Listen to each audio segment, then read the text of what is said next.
ঈদের ছুটিতে বিনোদন কেন্দ্রে ভিড় করছেন সব বয়সী মানুষ। এ বিষয়ে আরো জানাতে যুক্ত হচ্ছেন আমাদের সহকর্মীরা। শুরুতেই যাব রংপুর চিড়িয়াখানা, সেখান থেকে যুক্ত হচ্ছেন সহকর্মী রেজাউল করিম মানিক। মানিক, চিড়িয়াখানায় দর্শনার্থীদের ভিড় কেমন দেখছেন, কি বলছেন?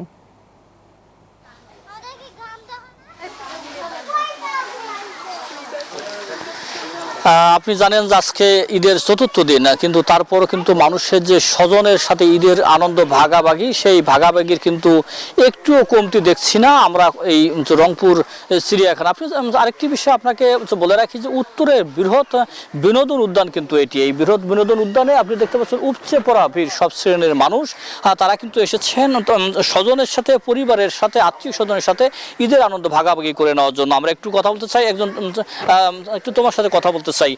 তুমি চিড়িয়াখানা এসেছো, কেমন লাগছে, পরিবেশ কেমন দেখছো, একটু আমাদেরকে বলো। চিড়িয়াখানায় এসে অনেক ভালো লাগছে এবং পরিবেশটা অনেক ভালো, তবে আরো উন্নতি করা প্রয়োজন। কিন্তু এই যে প্রচন্ড গরমে পশু পাখি যারা আছে এরা গরমে অনেক হাঁসফাঁস করছে আসলে।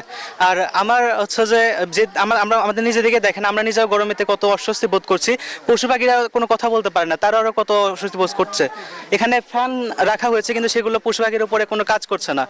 তো আসলে একজন দর্শনার্থীর সাথে তিনি কিন্তু বলছেন যে আরে ঈদ লাগছে মনে, খুশির জোয়ার সবখানে। আরে ঈদ লাগছে মনে, বিকাশ পেমেন্ট সবখানে।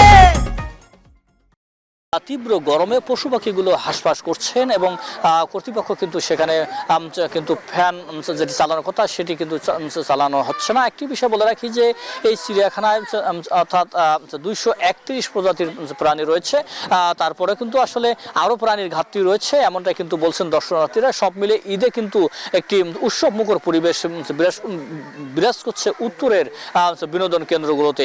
এই ছিল আমার কাছে রংপুর থেকে সর্বশেষ খবর। একই খবর জানাবেন সহকর্মী সিরাজ রয়েছেন মৌলভীবাজারে, সেখান থেকে তিনি জানাবেন সেখানকার খবর। সিরাজ।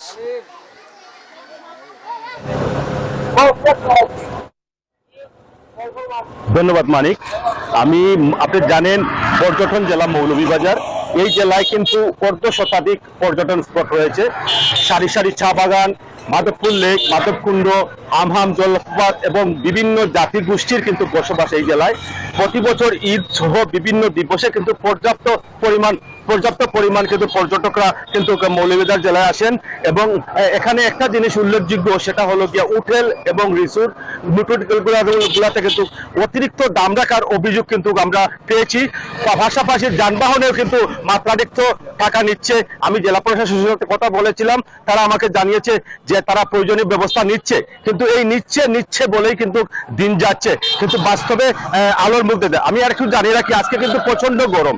এই প্রচন্ড গরমে কিন্তু রাস্তা গরমের মধ্যে কিন্তু হোটেল রিসোর্ট থেকে কিন্তু পর্যটকরা বের হচ্ছে না। আমি এখানে কথা বলবো একজন পর্যটকের সাথে, আসলে এই যে হোটেল রিসোর্টের ভাড়া কেমন এবং যানবাহনের ভাড়া। যে আমাদের মৌলভীবাজার জেলায় ঈদের অনেক পর্যটক আসে। সমস্যা হলো যে আমাদের মৌলভীবাজার এই শ্রীমঙ্গলে যে হোটেল রেস্টুরেন্ট মানে হোটেল যেগুলো আছে এগুলো মনে করেন ভাড়া বেশি নেই, এই জন্য অনেকে মানে সরকার যদি এগুলো দেখে তাহলে ভালো হয়। তো আস্তে আস্তে এদিকে মানে আমাদের এই জেলা থেকে পর্যটক সরে যাবে, মানে এদিকে আসলে অনেক বেশি। আসলে যেমনটি একজন পর্যটক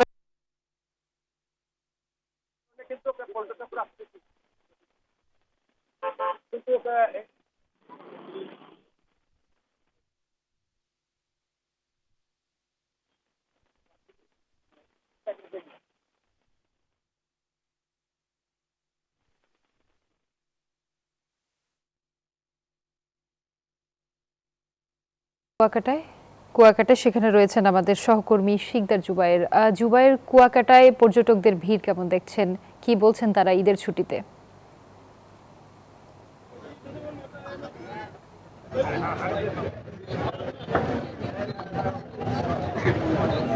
প্রাকৃতিক সৌন্দর্যের অপরূপ লীলাভূমি সাগরকন্যা খ্যাত কুয়াকাটা সমুদ্র সৈকত। এই সৈকতের একই স্থানে দাঁড়িয়ে অবলোকন করা যায় সূর্যোদয় ও সূর্যাস্ত। তার কারণে ভ্রমণ পিপাসুদের কাছে বরাবরই প্রথম পছন্দ কুয়াকাটা সমুদ্র সৈকত। এই মুহূর্তে সৈকতে রয়েছে হাজার হাজার পর্যটকদের পদচারণা। সকাল থেকেই এই সৈকতে পর্যটকরা ছিলেন, এখনো কিন্তু পর্যটকরা রয়েছে, ঢেউয়ের সাথে মিতালি করছে। এখানে আশ্রে পড়া ঢেউয়ের সাথে তারা মিতালি করছে। এখানকার যে চরগুলো রয়েছে, স্পটগুলো রয়েছে, সকল স্পটেই কিন্তু পর্যটকরা রয়েছে, ঘোরাফেরা করছে। এখানকার যে লাল কাঁকড়ার চর রয়েছে, ঝাউ বাগান রয়েছে, প্রত্যেকটা স্পটেই কিন্তু পর্যটকদের পদচারণা রয়েছে। সকাল সন্ধ্যায় সৈকতে পর্যটকদের পদচারণা থাকে। এই মুহূর্তেও কিন্তু পর্যটকদের পদচারণা রয়েছে।